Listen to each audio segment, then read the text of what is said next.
Hi hello ಎಲ್ಲರಿಗೂ ನಮಸ್ಕಾರ. ಧನುರ್ಮಾಸದ video ಆಗಿರುತ್ತೆ. ಇದು ಡಿಸೆಂಬರ್ 17ನೇ ತಾರೀಕು ಪೂಜೆ ಮಾಡಿರೋಂಥ ವಿಡಿಯೋ. ಕಾರಣಾಂತರಗಳಿಂದ ಎಡಿಟಿಂಗ್ ಮಾಡಿ ಅಪ್ಲೋಡ್ ಮಾಡೋದಕ್ಕೆ ಆಗಿಲ್ಲ, ಅದಕ್ಕಾಗಿ ಇವತ್ತು ಅಪ್ಲೋಡ್ ಮಾಡ್ತಾ ಇದ್ದೀನಿ. ಧನುರ್ಮಾಸದಿಂದ ಬೇಗನೆ ಎದ್ಬಿಟ್ಟು ನಾನು ದೇವ್ರ ಸಾಮಾನೆಲ್ಲ ಕ್ಲೀನ್ ಮಾಡ್ಕೊಂಡೆ. ಆಲ್ಮೋಸ್ಟ್ ನಾನು 1 ಗಂಟೆಯಿಂದನೇ ಕ್ಲೀನ್ ಮಾಡ್ಕೊಳಕ್ಕೆ ಸ್ಟಾರ್ಟ್ ಮಾಡಿಬಿಟ್ಟೆ. ಯಾಕಂದರೆ ಹಿಂದಿನ ದಿವಸ ಮಂಗಳವಾರ ಇತ್ತು, ಕಳಸ ಎತ್ತಂಗಿರ್ಲಿಲ್ವಲ್ಲ, ಹಾಗಾಗಿ ಬುಧವಾರನೇ ಬೇಗನೆ ಎದ್ಬಿಟ್ಟು ನೈಟು 1 ಗಂಟೆಯಿಂದ 2:30ವರೆಗೂ ಅದೇ ಕೆಲಸನ ಆಯಿತು. ದೇವ್ರ ಮನೆ ಎಲ್ಲ ಕ್ಲೀನ್ ಮಾಡ್ಕೊಂಬಿಟ್ಟು ಇನ್ನು ನಾವು ಒಂದು ಮಂಡಲ ಅಂತ ಮಾಡ್ಕೋಬೇಕಾಗುತ್ತೆ, ಎಷ್ಟು ದಿನ ಮಾಡ್ತೀವಿ ಅಂತ.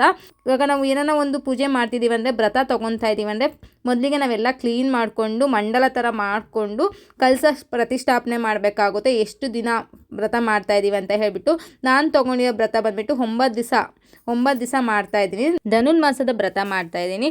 ಇನ್ನೊಂದೇನು ಅಂದರೆ, ನನ್ನ ಹತ್ರ ವಿಷ್ಣು ದೇವಂದು ಫೋಟೋ ಇಲ್ಲ, ಹಾಗಾಗಿ ನಾನು ವೆಂಕಟರಮಣ ಸ್ವಾಮಿದು ಎಲ್ಲ ಒಂದೇ ಸ್ವರೂಪನೇ ಅಲ್ವಾ, ವೆಂಕಟರಮಣ ಸ್ವಾಮಿ, ನರಸಿಂಹಸ್ವಾಮಿ ಎಲ್ಲ. ಹಾಗಾಗಿ ನಾನು ವೆಂಕಟರಮಣ ಸ್ವಾಮಿ ಫೋಟೋ ಇಟ್ಕೊಂಡು ವ್ರತವನ್ನು ಮಾಡ್ಕೊತಾ ಇದ್ದೀನಿ.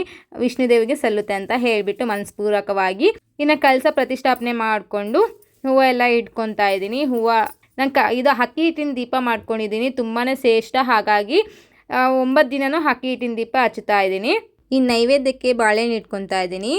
ಯಾವ ಥರ ಬೇಕಾದ್ರೂ ಫ್ರೂಟ್ಸ್ ಇಟ್ಕೋಬೋದು. ಫ್ರೂಟ್ಸು ನೈವೇದ್ಯ ಮಾಡಿದರೆ ನೈವೇದ್ಯ ಇಟ್ಕೋಬೋದು. ಇನ್ನು ನೈವೇದ್ಯಕ್ಕೆ ನೀವು ಪೊಂಗಲ್ಲು, ಸಿಹಿ ಪೊಂಗಲ್ಲು, ಖಾರ ಪೊಂಗಲ್, ಹುಗ್ಗಿ ಅಂತಲೂ ಹೇಳ್ತಾರೆ, ಅದು ಕೂಡ ಇಟ್ಕೋಬೋದು.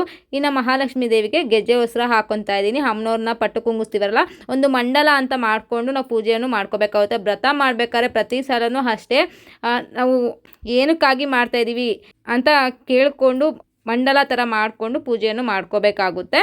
ನಾನು 9 ದಿವಸ ಪೂಜೆ ಮಾಡ್ತಾಯಿದ್ದೀನಿ ಧನುರ್ಮಾಸದ. ಇನ್ನೊಂದೇನಂದರೆ, ನಾನು ಚಿಕ್ಕ ವಯಸ್ಸಿಂದನೂ ಮಾಡ್ತಾಯಿದ್ದೀನಿ. ಇದೊಂದು ನನಗೆ ಏನಂತಲೇ ಗೊತ್ತಿಲ್ಲ, 3rd ಸ್ಟ್ಯಾಂಡರ್ಡಿಂದನೂ ನನಗೆ ಇನ್ಸಿಡೆಂಟ್ ಇದು. ನನಗೆ ಈ ಪೂಜೆ ಮಾಡಲಿಲ್ಲ ಅಂದರೆ ಕಿವಿ ಸೋರುತ್ತೆ, ನಾನು ಮಾಡಲೇಬೇಕು, ನೋ ಆಪ್ಷನ್ನು. ಕಿವಿ ನೋವು, ಕಿವಿ ಸೋರೋದು ಈ ಥರ ಎಲ್ಲ ಆಗುತ್ತೆ ನನಗೆ ಧನುರ್ಮಾಸದಲ್ಲಿ. ಇವಾಗ ಇನ್ನೊಂದು ಷಷ್ಠಿ ಬರುತ್ತಲ್ಲ, ಸುಬ್ರಹ್ಮಣ್ಯ ಷಷ್ಠಿ, ಆವತ್ತಿನ ದಿವಸ ಅಂತೂ ಮಿಸ್ ಮಾಡಲೇಬೇಕು ಪ್ರತಿ ವರ್ಷವೂ. ಯಾಕಂದರೆ ನನಗೆ ಕಿವಿ ಸೋರೋ ಪ್ರಾಬ್ಲಮ್ ಇರೋದ್ರಿಂದ ನನಗೆ ಈ ಪೂಜೆ ನಾನು ಮಾಡಲೇಬೇಕಾಗುತ್ತೆ, ತಪ್ಸಂಗೆ ಇರೋದಿಲ್ಲ.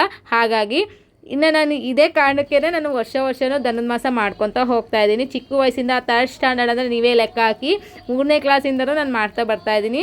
ಇದು ನಮ್ಮಮ್ಮ ರೂಢಿ ಮಾಡಿರೋದು, ನಮ್ಮಮ್ಮ ಹೇಳ್ಕೊಟ್ಟಿರೋದು ಈ ಥರ ಪೂಜೆ ಮಾಡೋದು.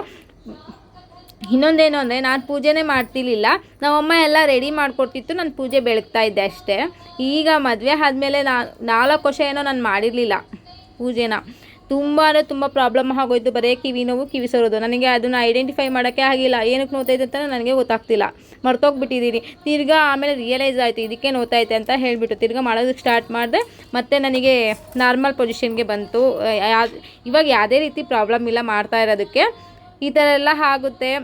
ನಾವು ಯಾವ ಥರ ಮಾಡ್ಕೊಬಂದಿದ್ದೀವೋ ಅದೇ ಥರ ಮಾಡ್ಕೊತ ಹೋಗಬೇಕಾಗುತ್ತೆ. ಇನ್ನು ಹೆಣ್ಮಕ್ಳು ಮನೆಯಲ್ಲಿ ಧನುರ್ಮಾಸ ಮಾಡೋದ್ರಿಂದ ತುಂಬಾ ಶ್ರೇಷ್ಠ. ವರ್ಷವಿಡೀ ನೆಮ್ಮದಿ ಜೀವನ ಸಾಗಿಸ್ಬೋದು ಅಂತಲೇ ಹೇಳ್ಬೋದು. ಹೆಣ್ಮಗು ಮನೆಯಲ್ಲಿ ಬೇಗ ಎದ್ದು ಈ ಥರ ಪೂಜೆ ಮಾಡೋದ್ರಿಂದ ಮನೆ ಫುಲ್ ನೆಮ್ಮದಿ ಇರುತ್ತೆ, ಶಾಂತಿ ಇರುತ್ತೆ, ಸಕ್ಸಸ್ ಅಂತೂ ಕಾಣ್ತಾ ಹೋಗ್ತಾ ಇರ್ಬೋದು. ಇನ್ನು ನಾವು ಯಾವುದೇ ರೀತಿ ಏನೇ ಒಂದು ಕೋರಿಕೆ ಇದ್ದರೂ ಹೇಳ್ಕೊಂಡು ವಿಷ್ಣು ದೇವನ ಹತ್ರ ಬೇಡ್ಕೊಂಡು, ನಾವು ಏನಕ್ಕಾಗಿ ವ್ರತ ಮಾಡ್ತಾಯಿದ್ದೀವಿ, ಏನು ಕೋರಿಕೆ ಇಟ್ಕೊಂಡು ಮಾಡ್ತಾಯಿದ್ದೀವಿ ಅಂತ ವಿಷ್ಣು ದೇವನ ಹತ್ರ ಫುಲ್ಲಾಗಿ ಹೇಳ್ಕೊಂಡು ನಮ್ಮ ಪ್ರಾರ್ಥನೆಯನ್ನು ಹೇಳ್ಕೊಂಡು ದೇವರು ನೆರವೇರಿಸ್ತಾರೆ ಖಂಡಿತವಾಗಿಯೂ. ನಾವು ಭಕ್ತಿಯಿಂದ, ಶ್ರದ್ಧೆಯಿಂದ, ನೀವೇನೇ ಪೂಜೆ ಮಾಡಿದ್ರು ಭಕ್ತಿ, ಶ್ರದ್ಧೆ, ಮನಸ್ಸು ಶುದ್ಧವಾಗಿರಬೇಕು. ಪ್ರತಿ ಸಲವೂ ಹೇಳ್ತಾ ಇರ್ತೀನಿ ನಾನು, ಮನಸ್ಸು ಶುದ್ಧ ಇಲ್ಲ ಅಂದರೆ ನಿಮಗೆ ಅಲ್ಲಿ ಮಾಡಿದ ಪೂಜೆಗೆ ಫಲ ಇರೋದಿಲ್ಲ. ಯಾವುದೇ ಕಾರಣಕ್ಕೂ ದೇವರು ಅದನ್ನು ಒಪ್ಕೊಳೋದಿಲ್ಲ ಪೂರ್ತಿಯಾಗಿ. ಯಾಕಂದರೆ ಇನ್ನೂ ಕಷ್ಟ ಕೊಡ್ತಾ ಹೋಗ್ತಾ ಇರ್ತಾರೆ ಹೊತ್ತು, ನೀವು ಎಷ್ಟು ಒಳ್ಳೆಯರಾಗಿರ್ತೀರ, ಎಷ್ಟು ಶುದ್ಧ ಮನಸ್ಸಾಗಿರ್ತೀರ, ಅವ್ರಿಗೆ ಮಾತ್ರನೇ ಸಕ್ಸಸ್ ಅನ್ನೋದು ಸಿಗೋದು. ಯಾಕಂದರೆ ನೀವೆಷ್ಟೇ ಬೇಗ ಎದ್ದು ಹೋಗಿ ಪೂಜೆ ಮಾಡಿದ್ರೂ ಆ ಪೂಜೆ ದೇವ್ರಿಗೆ ತಲುಪಬೇಕು. ನಿಮ್ಮ ಮನಸ್ಪೂರ್ವಕವಾಗಿ ಮಾಡಬೇಕು. ನಾನು ಎದ್ದು ಮಾಡಬೇಕಪ್ಪ ಅಂತ ಹೋಗಿ ಮಾಡಿದ್ರೆ ಖಂಡಿತವಾಗಿ ಅಲ್ಲೇನು ನಿಮಗೆ ಪಾಸಿಟಿವ್ ವೈಸ್ ಇರೋದಿಲ್ಲ, ನೆಗೆಟಿವೇ ಬರ್ತಾ ಇರುತ್ತೆ. ದೇವರು ನಿಮ್ಮ ಪೂಜೆಯನ್ನು ಒಪ್ಕೊಳೋದಿಲ್ಲ. ಮನಸ್ಸು ಶುದ್ಧ ಇದ್ದರೆ ಮಾತ್ರನೇ ದೇವರಿಗೆ ಬೇಗ ತಲುಪೋದಕ್ಕೆ ಸಾಧ್ಯವಾಗುತ್ತೆ. ನಾನು ಮನೆಯಲ್ಲಿ ಮಂಗಳಾರತಿ ಎಲ್ಲ ಮಾಡಿಕೊಂಡು ಪೂಜೆ ಮಾಡ್ಕೊತಾ ಇದ್ದೀನಿ. ಇನ್ನೊಂದೇನು ಅಂದರೆ, ನಾವು ಹಳ್ಳಿ ಕಟ್ಟೆ ಹತ್ರ ಎಲ್ಲ ಹೋಗಿ ನಾವು ಪೂಜೆ ಮಾಡೋದಕ್ಕಿಂತ, ನಾಗರು ಮಾಡ್ಕೊಬರ್ತೀವಲ್ಲ, ಅಲ್ಲೆಲ್ಲ ಹೋಗಿ ಪೂಜೆ ಮಾಡ್ಕೊಬರೋದಕ್ಕಿಂತ ಮುಂಚಿತವಾಗಿ ಮನೆಯಲ್ಲಿ ನಮ್ಮ ಮನೆ ದೇವರಿಗೆ, ವಿಷ್ಣು ದೇವನಿಗೆ ಪೂಜೆ ಮಾಡಿಕೊಂಡು ನಮ್ಮ ಮನೆಯಲ್ಲಿ ಪೂಜೆ ಮಾಡಿ ತದನಂತರ ನಾವು ಹೋಗಿ ಪೂಜೆ ಮಾಡ್ಕೊಬರ್ಬೇಕಾಗುತ್ತೆ. ಮನೆ ದೀಪ ಫಸ್ಟ್ ಹಚ್ಚಬೇಕು, ಆಮೇಲೆ ನಾವು ಹೋಗಿ ಪೂಜೆ ಮಾಡ್ಕೊಬರ್ಬೇಕಾಗುತ್ತೆ. ನಾನಿಲ್ಲಿ ಪೂಜೆಗೆ ಏನೇನೆಲ್ಲ ಜೋಡಿಸ್ಕೊಂಡಿದ್ದೀನಿ ನೋಡಿ. ದೇವಸ್ಥಾನಕ್ಕೆ ಹೋಗ್ತಾ ಇದ್ದೀನಿ ಈಗ. ಗೆಜ್ಜೆ ವಸ್ತ್ರ ನಾನೇ ಮಾಡಿರೋದು, ಅದಕ್ಕೆ ಆ ಥರ ಕಾಣ್ತಾ ಇದೆ ಅದು. ಊದ್ಗಡಿ ತೊಗೊಂಡಿದ್ದೀನಿ, ಹೂವು, ತೆಂಗಿನಕಾಯಿ. ಫಸ್ಟ್ನೇ ದಿನ ಪೂಜೆ ಮಾಡ್ತಾ ಇರೋದ್ರಿಂದ ತೆಂಗಿನಕಾಯಿ ತೊಗೊಂಡಿದ್ದೀನಿ. ಇನ್ನು 9 ದಿವಸನೂ ನಾನು ತೆಂಗಿನಕಾಯಿ ತೊಗೊಂಡಿದ್ದೆ. ಕೊನೆಯ ದಿನ 9ನೇ ದಿನ ಮಾಡ್ತೀನಲ್ಲ, ಅವತ್ತು ತೆಂಗಿನಕಾಯಿ ಹೊಡಿತೀನಿ. ಮತ್ತು ಎಲೆ, ಅಡಿಕೆ, ಬಾಳೆಹಣ್ಣು, ಅರಿಶಿನ, ಕುಂಕುಮ, ಅಕ್ಕಿ ಹಿಟ್ಟಿನ ದೀಪ ತೊಗೊಂಡಿದ್ದೀನಿ, ಹಾಲು ತೊಗೊಂಡಿದ್ದೀನಿ, ಇನ್ನು ಮ್ಯಾಚ್ ಬಾಕ್ಸು. ಇಷ್ಟು ಎಳ್ಳು ತೊಗೊಂಡಿದ್ದೀನಿ. ಎಳ್ಬತ್ತಿ ಹಾಕೋದ್ರಿಂದ ನಮಗೆ ಏನೇ ಒಂದು ಪ್ರಾಬ್ಲಮ್ ಇದ್ರೂ ಬೇಗನೆ ನೆರವೇರುತ್ತೆ ಅಂತಲೇ ಹೇಳ್ಬೋದು. ನವಗ್ರಹ ಹತ್ರ ಹಾಕ್ಬೋದು. ನಾನು ನವಗ್ರಹ ಹತ್ರ ಮಾಡ್ತಾಯಿದ್ದೀನಿ, ಹಾಗಾಗಿ ತೊಗೊಂಡಿದ್ದೀನಿ. ಒಂದೇ ದೇವಸ್ಥಾನದಲ್ಲಿ ಎಲ್ಲ ಇರೋದ್ರಿಂದ ತುಂಬಾ ನಮಗೆ ಅನುಕೂಲ ಆಗುತ್ತೆ. ಮನೆ ಮುಂದೆನೇ ದೇವಸ್ಥಾನ ಇರೋದು, ಹಾಗಾಗಿ ಬೆಳಗ್ಗೆನೇ ನಾವು 5 ಗಂಟೆಗೆ ಹೋಗಿದ್ವಿ ದೇವಸ್ಥಾನಕ್ಕೆ. 4:15 ಅಷ್ಟೊತ್ತಿಗೆ ಮನೆ ಪೂಜೆ ಮಾಡಿಬಿಟ್ಟು 5 ಗಂಟೆ ಅಷ್ಟೊತ್ತಿಗೆ ದೇವಸ್ಥಾನಕ್ಕೆ ಹೋಗಿ ಪೂಜೆ ಮಾಡ್ತಾಯಿದ್ದೀವಿ. 5:15 ಅಷ್ಟೊತ್ತಿಗೆ ನೀವು ಬ್ರಾಹ್ಮಿ ಮುಹೂರ್ತ ಅನ್ನೋದು 5:15 ಮಾತ್ರನೇ ಇರುತ್ತೆ. ತುಂಬ ಜನ ಹೇಳ್ತಾರೆ 6 ಗಂಟೆವರೆಗೂ ಅಂತ ಹೇಳಿಬಿಟ್ಟು. ಒಂದೊಂದು ದಿನ ಒಂದೊಂದು ಟೈಮ್ ಇರುತ್ತೆ, ನೋಡಿಕೊಂಡು ನೀವು ಮಾಡ್ಕೊಳ್ಳಿ. 5:15 ಅಷ್ಟೊತ್ತಿಗೆ ಪೂಜೆ ಕಂಪ್ಲೀಟ್ ಮಾಡೋದಕ್ಕೆ ಆದಷ್ಟು ಟ್ರೈ ಮಾಡಿ. ಯಾಕಂದರೆ ಬ್ರಾಹ್ಮಿ ಮುಹೂರ್ತ ಅನ್ನೋದು 5:15ಗೆ ಸ್ಟಾಪ್ ಆಗುತ್ತೆ. ಹಾಗಾಗಿ 5:15 ಮೇಲೇನೂ ಮಾಡ್ಬೋದು. ಕತ್ಲು ಇರುತ್ತೆ. ಇವಾಗ ಧನುರ್ಮಾಸ ಆಗಿರೋದ್ರಿಂದ ತುಂಬ ಕತ್ಲು ಜಾಸ್ತಿ ಇರುತ್ತೆ. 6:15ವರೆಗೂ ಕತ್ಲಿರುತ್ತೆ. ಇವಾಗ ಜಾಸ್ತಿ ಕತ್ಲಿರೋದ್ರಿಂದ ಕಾರಣ 6:15ವರೆಗೂ ಮಾಡ್ಕೋಬೋದು. ಆದರೆ 5:15ವರೆಗೂ ಬ್ರಹ್ಮ ಮುಹೂರ್ತ ಇರುತ್ತೆ. ಬ್ರಾಹ್ಮಿ ಮುಹೂರ್ತದಲ್ಲಿ ಮಾಡಿದ್ರೆ ಅಂದರೆ ಪೂಜೆ ಬೇಗನೆ ತಲುಪುತ್ತೆ. ನಂದೇ ಫಸ್ಟ್ನೇ ಪೂಜೆ ಹಾಕ್ತಾ ಇರೋದು, ಯಾಕಂದರೆ ನಾವು ಬೇಗನೆ ಹೋಗಿದ್ದೀವಲ್ಲ. ಇನ್ನು ನೆನ್ನೆ ಮಾಡಿರೋದು ಇರುತ್ತೆ, ಅದನ್ನೆಲ್ಲ ಕ್ಲೀನ್ ಮಾಡಿಬಿಟ್ಟು ನಾವು ಪ್ರತಿದಿನವೂ ಮಾಡ್ಕೊತಾ ಇರ್ತೀವಿ. ಹೋದ ವರ್ಷನೂ ಅದೇ ಥರನೇ ಆಗಿತ್ತು ನನಗೆ. ಯಾಕಂದರೆ ತುಂಬ ಲೇಟ್ ಆಗುತ್ತೆ, ಹಾಗಾಗಿ ಬೇಗನೆ ಹೋಗಿಬಿಟ್ಟು ಎಲ್ಲ ಕ್ಲೀನ್ ಮಾಡಿಕೊಂಡು ನೆನ್ನೆ ಹಿಂದಿನ ದಿವಸ ಮಾಡಿರ್ತಾರಲ್ಲ ಅವ್ರದ್ದೆಲ್ಲ ಹಾಗೆ ಬಿಟ್ಟಿರ್ತಾರೆ. ಹಾಗಾಗಿ ಅದನ್ನೆಲ್ಲ ಕ್ಲೀನ್ ಮಾಡಿಕೊಂಡು ನೀರು ಹಾಕಿ ಫುಲ್ ವಾಶ್ ಮಾಡಿಬಿಟ್ಟು ಆಮೇಲೆ ನಾವು ಹಿಂದಿನ ದಿವಸ ಮಾಡಿರೋದೇ ನೆಕ್ಸ್ಟ್ ಡೇನೂ ಅದನ್ನೇ ಮಾಡಬಾರ್ದು, ಕ್ಲೀನ್ ಮಾಡಿಕೊಂಡು ಮಾಡಬೇಕಾಗುತ್ತೆ. ಇನ್ನು ಕೆಲವರು ನಾಗರು ಮಾಡೋದಿಲ್ಲ, ಅಶ್ವತ್ಥ ಕಟ್ಟೆಗೆ ಪೂಜೆ ಮಾಡ್ತಾರೆ. ನೀವು ಯಾವ ಥರ ಚಿಕ್ಕ ವಯಸ್ಸಿಂದ ಪಾಲಿಸ್ಕೊಬಂದಿದ್ದೀರಾ ಅದೇ ರೀತಿ ಮಾಡಿ. ಯಾವುದೇ ಕಾರಣಕ್ಕೂ ಚೇಂಜಸ್ ಮಾಡೋದಕ್ಕೆ ಹೋಗಬೇಡಿ. ನಾವು ಯಾವ ಥರ ಮಾಡ್ತಿರ್ತೀವೋ ಅದೇ ರೀತಿ ಮಾಡ್ಕೊತ ಹೋಗಬೇಕಾಗುತ್ತೆ. ನಾನು ಚಿಕ್ಕ ವಯಸ್ಸಿಂದ ಇದೇ ರೀತಿಯೇ ಮಾಡ್ಕೊಬಂದಿರೋದು ಪೂಜೆ, ಹಾಗಾಗಿ ಇದೇ ಥರನೇ ಮಾಡ್ತಾಯಿದ್ದೀನಿ. ಇನ್ನು ಒಬ್ಬೊಬ್ಬರು ನವಗ್ರಹ ಮಾತ್ರನೇ ಪೂಜೆ ಮಾಡ್ತಾರೆ. ಇದು ನಾಗರ ಕಲ್ಲಿಗೆಲ್ಲ ಪೂಜೆ ಮಾಡೋದು ಇಲ್ಲ, ತೊಳೆಯೋದಕ್ಕೂ ಹೋಗೋದಿಲ್ಲ. ನಾನು ಅಲ್ಲಿ ನೋಡಿದ ಮಟ್ಟಿಗೆ ಅಲ್ಲಿ ಬಂದಿದ್ರಲ್ಲ ಅವ್ರು ತುಂಬ ಜನ ನವಗ್ರಹಗೆ ಪೂಜೆ ಮಾಡ್ಕೊತಾ ಇದ್ರು. ಒಬ್ಬೊಬ್ರು ಒಂದೊಂಥರ ಪಾಲಿಸ್ಕೊತ ಬಂದಿರ್ತಾರೆ. ಅದೇ ರೀತಿ ನಾವು ಕೂಡ ಮಾಡ್ಕೊತ ಹೋಗಬೇಕು. ನಾವು ಯಾವ ಥರ ಮಾಡ್ಕೊತ ಬಂದಿದ್ದೀವಿ ಮೊದಲಿಂದ ಅದೇ ರೀತಿಯಾಗಿ ಮಾಡ್ತಾ ಹೋಗ್ತಾ ಇರಬೇಕಾಗುತ್ತೆ. ನಾವು ಏನೇ ಒಂದು ಚೇಂಜಸ್ ಮಾಡಿದ್ರು, ನಮ್ಗೆ ಏನೇ ಒಂದು ಇವಾಗ ಹೆಲ್ತ್ ಅಪ್ಸೆಟ್ ಆಗ್ತಾ ಇರುತ್ತೆ, ಏನೇ ಒಂದು ಕಾರಣ ಆಗ್ತಾ ಇರುತ್ತೆ, ನಾವು ಅಲ್ಲಿ ಏನೋ ಒಂದು ತಪ್ಪು ಮಾಡಿದ್ದೀವಿ ಅಂತ ಅರ್ಥ. ಆವಾಗ ಯಾಕಂದರೆ ನನಗೆ ಅನುಭವದ ಮಾತಿದು, ನನಗೆ ಮಾಡದೇ ಇರೋದಕ್ಕೆ ತಿರ್ಗಾ ರಿಯಲೈಸ್ ಆಯಿತು ನೋಡಿ. ಕಿವಿ ಸೋರೋದು ಎಲ್ಲ ಆಗ್ತಾ ಇತ್ತಲ್ವ. ನಾನು ಏನಕ್ಕೆ ಮಾಡಿಲ್ಲ ಅಂತ ಥಿಂಕ್ ಮಾಡಿದಾಗ ಮಾತ್ರ ನನಗೆ ಗೊತ್ತಾಗಿದ್ದು. ಅವಾಗ ನಾನು ಮಾಡ್ತಾಯಿಲ್ಲ, ನಮ್ಮಮ್ಮ ಹೇಳ್ತಾಯಿದ್ರು ಮಾಡ್ತಿಲ್ಲ ಅದಕ್ಕೆ ನಿಂಗೆ ಸೋರ್ತಾ ಇರೋದು ಅಂತ ಹೇಳಿಬಿಟ್ಟು. ಯಾಕಂದರೆ ಅದು ನಮ್ಮಮ್ಮನೇ ಅಲ್ವ ಮಾಡ್ತಿರೋದು, ಹಾಗಾಗಿ ನಮ್ಮಮ್ಮಂಗೆ ಗೊತ್ತಿತ್ತು.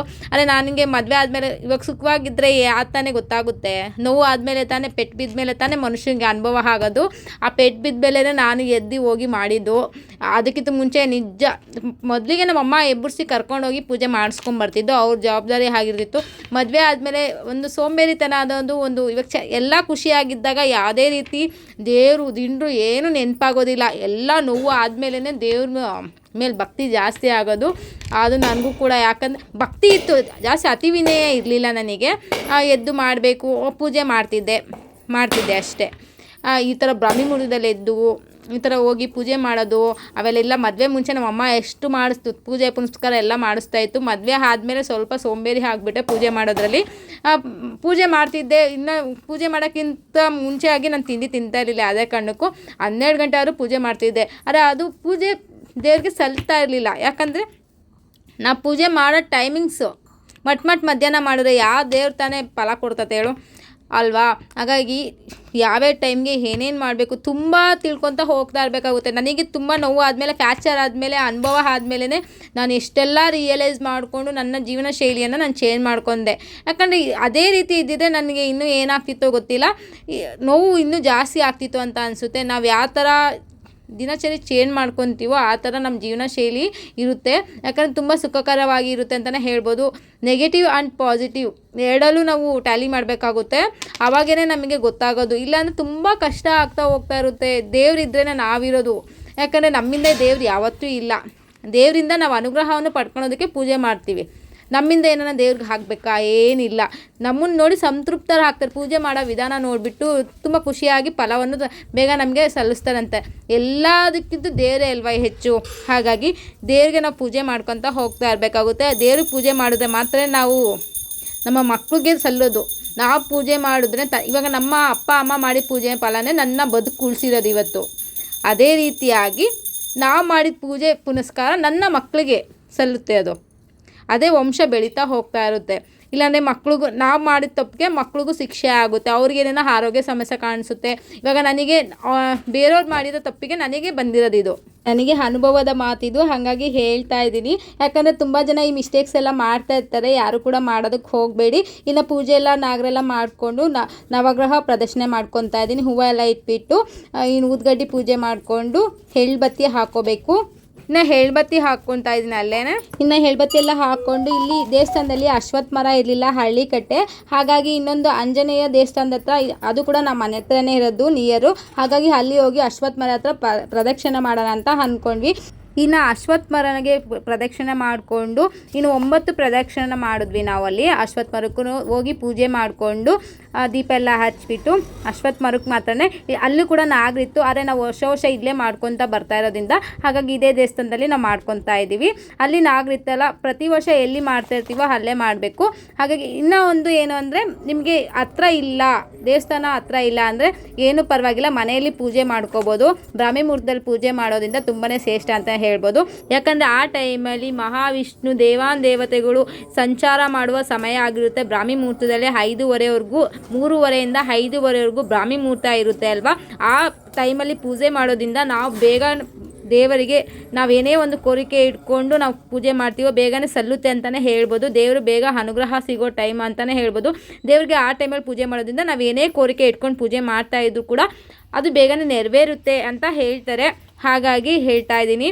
ತುಂಬ ಜನ ಈ ಮಿಸ್ಟೇಕ್ ಮಾಡ್ತಿದ್ದ 6 ಗಂಟೆ ಮೇಲೆ ಹೋಗಿ ಮಾಡಬೇಡಿ. ಯಾರು ಕೂಡ ಬೇಗನೆ ಹೋಗಿ ಪೂಜೆ ಮಾಡಿ ಬೇಗ ಫಲವನ್ನು ಪಡ್ಕೊಳ್ಳಿ. ಯಾಕಂದರೆ ಆ ಟೈಮಲ್ಲಿ ಮಾಡೋದ್ರಿಂದ ಬೇಗನೆ ಎಲ್ಲರಿಗೂ ಒಳ್ಳೆಯದಾಗುತ್ತೆ ಅಂತಲೇ ಹೇಳ್ಬೋದು. ಇನ್ನೊಂದು, ನಾವು ಪೂಜೆ ಮಾಡ್ಬೇಕಾದ್ರೆ ಯಾರ ಹತ್ರನೂ ಏನೂ ಮಾತಾಡೋಕ್ಕೆ ಹೋಗಬಾರ್ದು. ನಾವು ಪೂಜೆ ಮುಗಿಸೋವರೆಗೂ, ಮನೆ ಹೋಗೋವರೆಗೂ, ತಲುಪೋವರೆಗೂ ನಾವು ಯಾರ ಹತ್ರನೂ ಏನೂ ಮಾತಾಡೋಕ್ಕೆ ಹೋಗಬಾರ್ದು. ಇದೆಲ್ಲರೂ ನೆನ್ಪಿಟ್ಕೊಳ್ಳಿ. ಇವತ್ತಿನ ವಿಡಿಯೋ ಇಷ್ಟ ಆಗಿದೆ ನಮ್ಮ ಚಾನಲ್ನ ಸಬ್ಸ್ಕ್ರೈಬ್ ಮಾಡಿ, ಲೈಕ್ ಮಾಡಿ, ಕಮೆಂಟ್ ಮಾಡಿ. ಯಾವ ಥರ ವೀಡಿಯೋಸ್ ಬೇಕು ಅಂತ ಕಮೆಂಟ್ ಬಾಕ್ಸಲ್ಲಿ ತಿಳಿಸೋದನ್ನು ಮರಿಬೇಡಿ.